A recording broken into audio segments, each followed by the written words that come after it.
restava, capello occhi mi poteva cangiare.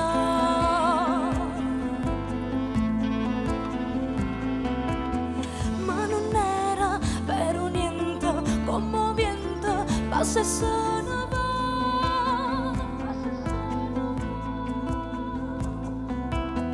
Momo tenga questo fiore, che in dall'occhio te la stessa luce su io. Ma non soffre perché saccia che l'amore sa perdonare.